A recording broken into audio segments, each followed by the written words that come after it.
1987 সালের 10 নভেম্বর বাংলাদেশের রাজনৈতিক ইতিহাসে রক্তে লেখা একদিন। মাত্র 23 বছর বয়সী তরুণ নূর হোসেন সেদিন নেমেছিলেন রাজপথে।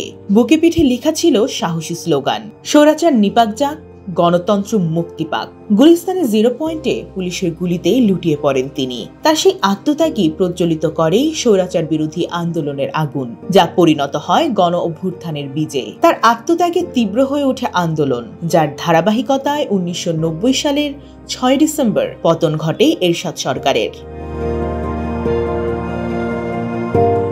আজ শহীদ নূর হোসেন দিবস।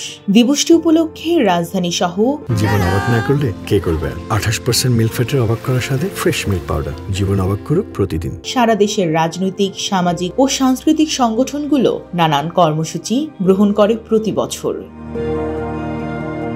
শহীদ নূর হোসেন আজও গণতন্ত্রের সংগ্রামের এক অনুপ্রেরণার নাম, এক প্রতীক। নূর হোসেনের জন্ম 1964 সালের পুরান ঢাকার নারিন্দায়। পৈতৃক নিবাস পিরোজপুরের মোটবাড়িয়া উপজেলার সাপলেজা ইউনিয়নের ঝাটিবুনিয়া গ্রামে। পেশায় তিনি ছিলেন মোটর মেকানিক ও মিনিবাস সুপারভাইজার, কিন্তু মনটা ছিল অন্যরকম।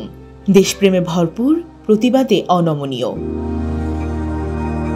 তার স্মরণে গড়ে উঠেছে গুলিস্তানের নূর হোসেন চত্বর, জাহাঙ্গীরনগর বিশ্ববিদ্যালয়ের ভাস্কর্য, ঢাকা বিশ্ববিদ্যালয়ের ভাস্কর্য, এমনকি 1991 সালে প্রকাশিত হয়েছে স্মারক ডাকটিকিটও। সবই মনে করিয়ে দেয় তার অমর বীরত্বের গল্প।